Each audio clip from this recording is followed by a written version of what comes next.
James Bennett stood at the boarding gate, travel-worn and exhausted. After 3 weeks of intensive royal protection training abroad, all he wanted was to sink into his first-class seat and get some much-needed rest before reporting back to duty tomorrow morning. "I'm sorry, sir, but your ticket has been downgraded to economy," said the gate agent, not looking particularly sorry at all. Her fingers clicked across the keyboard while she barely glanced up at him. James blinked. "There must be some mistake. I booked first class months ago. The flight is overbooked. Company policy requires us to downgrade military personnel first when necessary." She handed him a new boarding pass. Gate 37B. Economy section. "I'm not military," James corrected her. "I'm with the Royal Protection Service." The woman gave him a once-over, taking in his simple civilian clothes and tired face. Without his uniform, he looked like any other passenger. "Right," she said with obvious disbelief. "Either way, your seat has been reassigned." James leaned forward, lowering his voice. "Look, I wouldn't normally make a fuss, but I've been training nonstop for 3 weeks. I need to be rested when I report for duty tomorrow. I'm responsible for protecting." "Sir," she cut him off. "If you continue to hold up the line, I'll need to call security." Behind him, a man in an expensive suit cleared his throat impatiently. James noticed the gate agent's face transform into a smile as she waved the man forward. "Mr. Vaughn, we've been expecting you. Your first-class seat is ready." James stepped aside, watching as the businessman was ushered through with special treatment. Through the window, he could see the plane waiting. 10 hours in a cramped economy seat after weeks of physical training would leave him wrecked. He approached the counter again once the line had cleared. "Could you at least tell me why I was specifically selected for downgrading?" The supervisor who had joined the gate agent gave him a practice smile. "As mentioned, when flights are overbooked, we follow certain protocols. Your ticket was purchased through a government rate program, which falls lower in priority than our premium customers and frequent flyers. So because I work for the royal family rather than a corporation, I get bumped." James asked incredulously. "Those are the policies set by management," the supervisor replied with a shrug. "You're welcome to file a complaint." James checked his watch. The flight would board completely in 15 minutes, and he had a critical decision to make. He could accept the economy seat and arrive home in pain and exhausted, potentially compromising his duties tomorrow. Or he could try one last option. He pulled out his phone and scrolled to a contact he rarely used. It was a direct line he'd been given for emergencies only, emergencies involving the safety and schedule of the royal family. Using it for a personal travel issue seemed inappropriate, but tomorrow's protection detail was no small matter. The Crown Prince was scheduled to attend a high-profile international conference, and James was lead on the security team.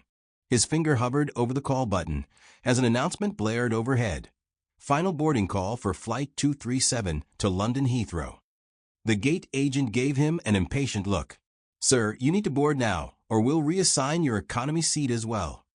James made his decision and pressed the call button. "This is Bennett," he said when the line connected. "I apologize for the unusual request, but I have a situation that may impact tomorrow's protection detail." As he briefly explained the circumstances, the gate agent began closing the boarding door. "Hold that door," James said, suddenly feeling a new confidence as he listened to the voice on the other end of the line. "You're going to want to wait before closing this flight." "Sir, I cannot hold the flight for your phone call," the gate agent said firmly, reaching for the radio to signal the crew that boarding was complete. James held up one finger while listening intently to the person on the other end of the line. His expression changed from frustration to surprise, then to a calm certainty. "Yes, sir, I understand. Thank you." He ended the call and looked directly at the supervisor. "That was the Royal Household Office. They'd like to speak with your manager immediately." The supervisor's professional smile faltered slightly. "Our manager isn't available at the moment, and we need to close boarding." "Your manager will be available for this call," James said quietly. "Trust me, you don't want to send this plane off before addressing this situation." Something in his tone must have registered because the supervisor hesitated, then picked up the phone at the counter. After a brief conversation, she turned back to James with a changed demeanor. Our station manager will be here shortly. In the meantime, we'll hold departure briefly. She spoke into her radio, issuing instructions to the flight crew. 5 minutes later, a harried-looking man in a sharp airline uniform hurried toward the gate. I'm Thomas Wells, station manager. What seems to be the problem that's holding my flight? Before James could answer, the supervisor leaned in and whispered something to Wells. The manager's eyes widened slightly as he looked at James with new interest. Mr. Bennett, let's discuss this in my office, he said, gesturing toward a door marked staff only. Once inside the small office, Wells offered James a seat. I understand there's been some confusion with your booking. It's not confusion, James replied. Your staff explicitly stated that it's company policy to downgrade government employees first when flights are overbooked. I've explained that I'm not just any government employee. I'm responsible for royal protection duty tomorrow morning immediately after landing. Wells frowned. That doesn't sound like our policy at all. We value our relationship with government services, especially those related to the royal family. Your gate agents seem to think differently, James said. Meanwhile, I watched as a corporate executive was personally welcomed aboard and shown to first class, presumably my seat. Wells's phone rang. He glanced at it and his face paled slightly. Excuse me, I need to take this. He stepped into the corner of the office, speaking in hushed tones. James couldn't hear the entire conversation, but he caught phrases like highest priority and direct intervention and public relations nightmare. When Wells returned to his desk, his entire demeanor had changed. Mr. Bennett, I sincerely apologize for this misunderstanding. We'll be returning you to your original first-class accommodation immediately. And the person currently in my seat? We'll address that right away. Wells pressed a button on his desk phone. Sandra, please come to my office immediately and bring the passenger manifest for Flight 237. As they waited, Wells attempted small talk. So, you work directly with the royal family? That must be fascinating. James simply nodded, not interested in discussing his role with someone who had just tried to brush him off. The door opened and the supervisor from earlier entered with a tablet in hand. Sandra, we need to restore Mr. Bennett to his original first-class seat immediately, Wells instructed, who was upgraded into position 2A. Sandra scrolled through the manifest. That would be Mr. Vaughn, the regional VP from Stellar Investments. And why was Mr. Bennett downgraded in the first place? Wells asked, his tone now sharp. Sandra looked uncomfortable. We received instructions from revenue management to protect our premium customers first in oversell situations. Those instructions never mentioned displacing Royal Protection Service officers, Wells said firmly. For the first time, Sandra looked directly at James with genuine surprise. Royal Protection? I thought he was just regular military or something. James remained silent, letting the airline staff squirm as they realized their mistake. Mr. Bennett needs to be back in first class immediately, Wells declared. This flight isn't going anywhere until it's resolved. By now, nearly 20 minutes had passed since the final boarding call. Passengers already seated on the plane were becoming restless, checking watches and tapping feet as the expected departure time came and went. In the small office, James watched as Wells made a series of increasingly tense phone calls. The station manager's forehead glistened with sweat as he spoke in hushed tones to what sounded like increasingly senior executives. Yes, sir, I understand the severity. No, I wasn't personally aware of the situation until just now. Yes, he's here with me. Apparently, it was a misinterpretation of the oversell policy. James checked his own watch. Every minute of delay meant another minute of sleep lost before tomorrow's assignment. He wasn't enjoying this situation, but he couldn't afford to arrive physically compromised for a high-security detail. The office door swung open and a flight attendant rushed in. Mr. Wells, the captain wants to know what's happening. We're now 30 minutes delayed, and he's concerned about our departure slot. Wells covered the phone's microphone. Tell him we're handling a serious customer service matter that requires immediate resolution. The plane is not cleared for departure yet. The flight attendant looked at James curiously before hurrying back out. Through the office window, James could see activity at the gate as airline staff hurried back and forth, speaking urgently into radios and phones. Wells finally ended his call and turned to James with a completely different attitude than before. Mr. Bennett, on behalf of Atlantic Airways, I want to offer our sincerest apologies for this situation. Our CEO has been made aware of the circumstances, and he is personally overseeing the resolution. I appreciate that, James said evenly. But I really just need to get home and rest before my duty tomorrow. Of course, absolutely, Wells nodded vigorously. We're working to resolve this immediately. He turned to Sandra. What's the status on Mr. Bennett's seat? Sandra looked uncomfortable. There's a complication. Mr. Vaughn is refusing to move to economy. He says he's a Diamond Elite member and has never been downgraded in 15 years of flying with us. Wells closed his eyes briefly, as if summoning patience. Did you explain the situation? Not the specifics, for security reasons, Sandra replied. Just that we had an error that needs correction. I'll handle it personally, Wells said, standing up. Mr. Bennett, if you'll accompany me to the aircraft. They walked down the jetway together, with Sandra trailing behind. The atmosphere on the plane was tense when they boarded. Passengers in economy craned their necks to see what was causing the delay, while flight attendants moved anxiously through the cabin, offering water and reassurances. In the first-class cabin, a middle-aged man in an expensive suit was sipping champagne in seat 2A, James's original seat. Wells approached him with a forced smile. Mr. Vaughn, I'm Thomas Wells, the station manager. I need to speak with you about an urgent matter. Vaughn barely looked up from his tablet. Whatever it is, it can wait until after we take off. We're already delayed enough. I'm afraid this is why we're delayed, sir, Wells said quietly. There's been a seating error that we need to correct. Now Vaughn did look up, his expression hardening as he noticed James standing behind the manager. I was upgraded fairly according to my status level. I'm not being downgraded for someone who clearly checked in late. Wells leaned closer, lowering his voice. Sir, this is a matter of national security. Mr. Bennett here is with the Royal Protection Service and needs his original seat for reasons I'm not at liberty to fully disclose. Vaughn scoffed. Royal Protection? He doesn't look like security to me. He turned to James. Where's your ID? Your uniform? Anyone could claim that. James remained silent, maintaining his professional composure even as frustration built inside him. He didn't carry his official identification when traveling undercover, a standard security protocol.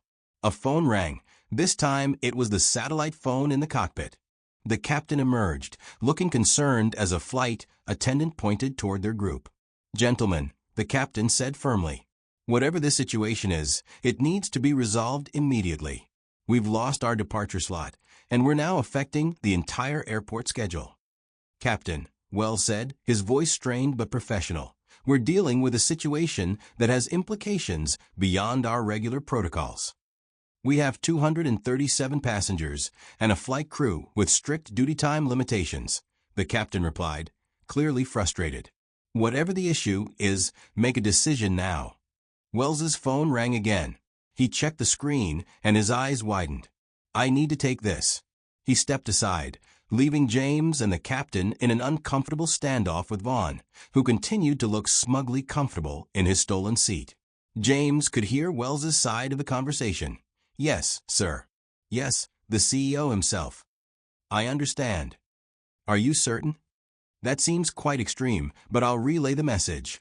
When Wells returned, his face had lost all color. He turned to the captain. Sir, I've just received instructions from our executive office. This flight is being removed from service. What? The captain's professional demeanor slipped for a moment. On what grounds? Security concern requiring passenger reallocation, Wells said stiffly, using what sounded like corporate language provided to him. All passengers will need to deplane while we address the issue. A collective groan went up from the first-class cabin as passengers overheard this announcement. Vaughn stood up abruptly. "This is ridiculous.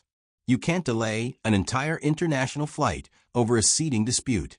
"It's no longer just a seating dispute, Mr. Vaughn," Wells replied, newfound authority in his voice. "This has escalated to the highest levels of our company, and the decision has been made. Captain, please prepare your passengers for deplaning. We'll begin rebooking procedures immediately." The captain looked between Wells and James, clearly trying to assess the situation. "Is this really necessary?" "It is," Wells confirmed. "The alternative would be." He glanced at his phone again. "Well, let's just say this comes with the CEO's full authority." The captain nodded grimly and returned to the cockpit. Moments later, his voice came over the PA system. "Ladies and gentlemen, this is your captain speaking. Due to an operational issue that cannot be resolved while you're on board, we will need all passengers to return to the terminal with their belongings. The ground staff will assist you with rebooking. We apologize for this unprecedented inconvenience." The announcement triggered immediate chaos. Passengers began shouting questions, flight attendants looked to each other in confusion, and phones came out to record the unusual situation. Vaughn glared at James. "Who exactly do you think you are?" James finally spoke directly to the businessman. "I'm someone who takes his duty seriously, so seriously enough that arriving unfit for service tomorrow isn't an option. You're holding up an entire plane for a comfortable seat." Vaughn sneered. "No," James replied calmly. "Your unwillingness to acknowledge a booking error is what's holding up this plane." As passengers began gathering their belongings, Sandra approached with a printout. "Mr. Wells, I've been instructed to inform you that we're not just deplaning this flight. The aircraft is being taken out of rotation entirely." "What?" Wells looked stunned.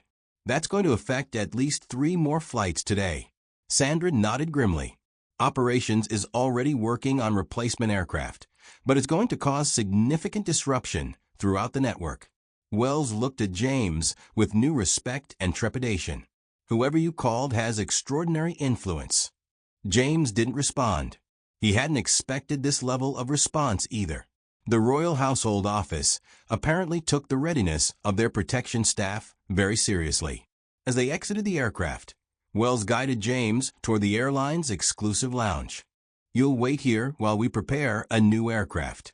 The CEO sends his personal apologies and assures you'll be on your way within 2 hours on a new plane." "A new plane?" James was surprised. "You're substituting the entire aircraft?" "Yes," Wells confirmed. "And Mr. Vaughn has been rebooked on tomorrow's flight." News of the grounded flight spread through the airport like wildfire. Passengers from Flight 237 crowded around customer service desks, demanding explanations and compensation. Many had pulled out their phones, recording videos and posting real-time updates to social media. "Atlantic Airways grounds entire flight because they gave away the wrong seat," read one viral post, accompanied by video of frustrated passengers deplaning.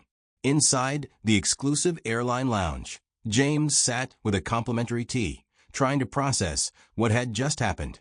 When he'd made that call, he'd expected perhaps a stern word to the airline staff, maybe an apology and reinstatement to his original seat. He never imagined they would take an entire Boeing 777 out of service, disrupting hundreds of passengers. His phone buzzed with a message, "Situation addressed. Report on incident required upon return. Rest well." The lounge door opened, and a woman in an impeccably tailored suit entered. Unlike the flustered Wells, she moved with calm authority. "Mr. Bennett? I'm Victoria Harlow, Vice President of Customer Experience for Atlantic Airways." She extended her hand. "May I join you?" James nodded, and she took the seat opposite him. "First, let me personally apologize for the treatment you received today. It represents a complete failure of our systems and staff training." Her tone was professional but genuine. "Second, I want to thank you for your patience as we work to rectify this situation." "Taking an entire aircraft out of service seems extreme," James noted.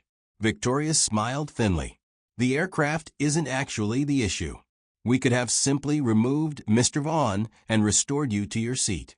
However, once we understood who you were and the nature of your duties, our security team made a different assessment. What do you mean? Your identity was compromised during this very public dispute, she explained. Several passengers were recording video.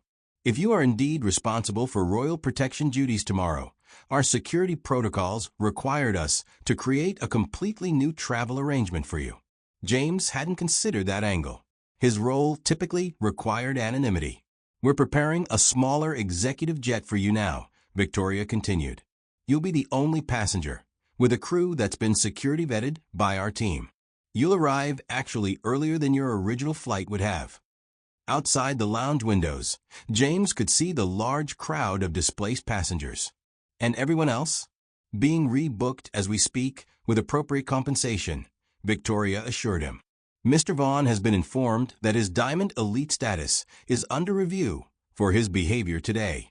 A knock at the door interrupted them. A man in a dark suit entered and spoke quietly to Victoria before leaving again. Your transportation to the executive terminal is ready, she said, standing. A car will take you directly to the aircraft. Again, we deeply apologize for this incident. As James followed her through a private exit, bypassing the chaos in the main terminal, he reflected on the extraordinary series of events. One phone call had not just restored a seat, it had caused an international airline to completely restructure its operations around his needs. At the executive terminal, a sleek 8-seat private jet waited on the tarmac. The captain greeted him personally at the foot of the stairs. Mr. Bennett, we're honored to have you aboard. We'll have you in London in just under 9 hours. The cabin is configured for sleeping if you'd like to rest during the flight.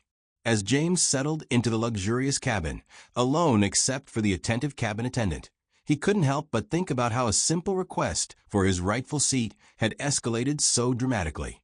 His phone buzzed once more with a message from his superior. Incident has reached the palace. HRH sends regards and appreciation for your dedication to duty. Press Office Managing Public Interest. Public interest? James opened a news app and saw a trending story. Royal mystery. Airline grounds international flight over security concern. He closed the app quickly. Tomorrow would bring more than enough challenges without adding media speculation to the mix. By the time James's private jet touched down in London, the incident had blown up into an international news story. Without specific details, the media had filled in the blanks with speculation. Some reported a security threat, others theorized about mechanical issues, and a few even suggested a VIP had been denied boarding. None had yet connected the dots to James or his role. As the jet taxied to a private hangar rather than the main terminal, James noticed 2 black Range Rovers waiting on the tarmac. This was not the typical return protocol for protection officers. When he descended the aircraft stairs, a familiar face greeted him. William Hastings, the head of Royal Security, stood beside the lead vehicle. Bennett, Hastings nodded. Quite the journey you've had. Sir, I apologize for any disruption, James began. I only intended. Hastings held up a hand. Save it for the debrief. Right now, we need to get you prepared for today's duty. The drive from the airport bypassed normal traffic routes, taking secure government roads that cut through restricted areas. Inside the vehicle, Hastings brought James up to speed. The airline incident has created an unexpected situation, Hastings explained. The press caught wind that someone connected to the royal household was involved, though they don't know who or why. How did they make that connection? James asked. Passenger videos from the plane show the airline manager mentioning national security and royal protection, within earshot of several passengers. Social media did the rest. Hastings looked grim. The palace has been fielding calls all night. James felt a sinking feeling. Sir, if I've compromised security, that's not the concern, Hastings interrupted. The protection detail for today's conference is still intact. What's changed is the public narrative. He handed James a tablet showing various news headlines. Royal bodyguard stands ground against corporate privilege. Airline grounds flight after displacing royal security. Palace power play. Entire airline bows to royal command. James read through them with growing horror. This isn't what happened. Isn't it? Hastings raised an eyebrow. You made a call. An entire airline scrambled. Hundreds of passengers were disrupted. A multi-million-dollar aircraft was taken out of service. And you arrived home on a private jet. When framed that way, James could see how it looked. The interesting thing, Hastings continued, is that public opinion is overwhelmingly positive. The narrative of a dedicated royal servant standing up to corporate arrogance has struck a chord. People are praising your professionalism and dedication. But they don't even know who I am, James pointed out. No, and we intend to keep it that way, Hastings confirmed. But there's been an unexpected development because of this incident. The car pulled through security gates into a private entrance of Buckingham Palace, not the usual staff entrance James typically used. Sir, James questioned as they were ushered not toward the security offices but toward the state rooms. His Royal Highness requested a brief meeting before you take up your position for today's conference, Hastings explained. The prince was quite impressed when he heard the full story. James felt a mixture of pride and embarrassment. I really didn't intend to cause such disruption. Perhaps not, Hastings said as they approached ornate doors guarded by 2 uniformed royal guards. But your actions demonstrated exactly why you were selected for the Royal Protection Service in the first place. Unwavering commitment to duty. The doors opened, and James found himself ushered into a private study where the Crown Prince waited. The Crown Prince rose from behind his desk as James entered, a warm smile on his face.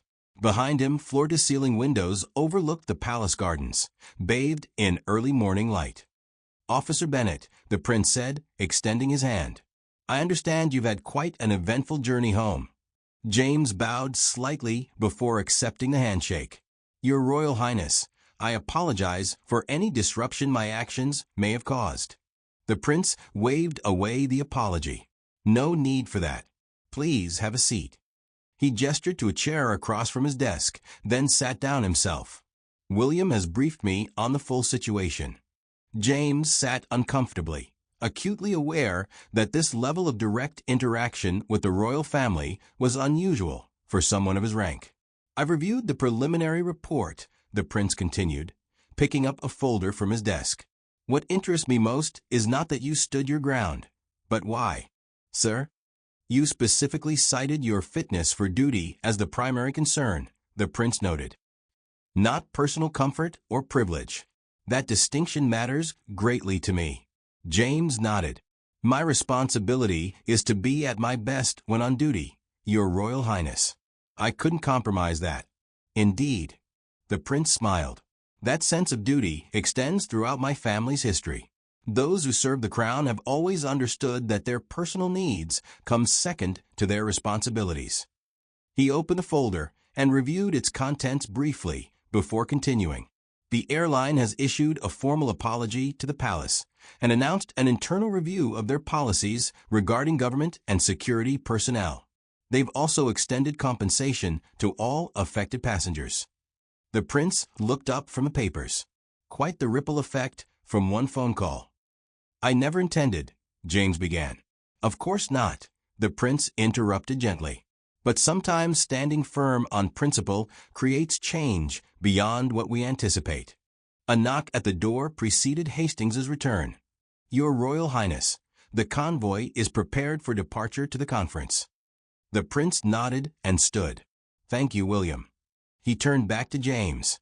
Officer Bennet, I understand you're scheduled to lead my security detail today? Yes, Your Royal Highness. And are you sufficiently rested for this duty? There was a hint of amusement in the prince's eyes. Completely, sir, James confirmed. The, private flight arrangements ensured that. Excellent. The prince picked up a small box from his desk and extended it to James. In recognition of your exceptional dedication to duty, I wanted to present this personally. James accepted the box and opened it to find a gleaming medal, the Royal Household Medal, given for distinguished service to the crown. Sir, James was speechless. This incident revealed a systemic issue that needed addressing, the prince explained. Your actions, while perhaps unconventional, demonstrated the highest standards of commitment to duty. The medal is well deserved. Thank you, Your Royal Highness, James managed, deeply moved by the unexpected recognition. As they walked together toward the convoy that would take them to the international conference, the prince added, "I've authorized a statement to the press clarifying that yesterday's airline incident involved security protocols that cannot be detailed for operational reasons. That should help put the matter to rest." Outside, the morning sun glinted off the line of official vehicles. Security personnel stood at attention as the prince approached. James took his position, seamlessly transitioning back to his role as protector rather than protected. As they drove through London streets, James reflected on the extraordinary chain of events. One phone call had indeed shut down an airline, but more importantly, it had reinforced a principle. That duty and responsibility sometimes required standing one's ground, regardless of the opposition. The metal box sat securely in his pocket, a tangible reminder that doing the right thing, even when difficult, rarely went unnoticed by those who understood the true meaning of service. Behind them, Buckingham Palace receded into the distance as they headed toward the day's duties. James once again anonymously ensuring the safety of the royal family, exactly as he had been determined to do when he made that pivotal phone call just 24 hours earlier.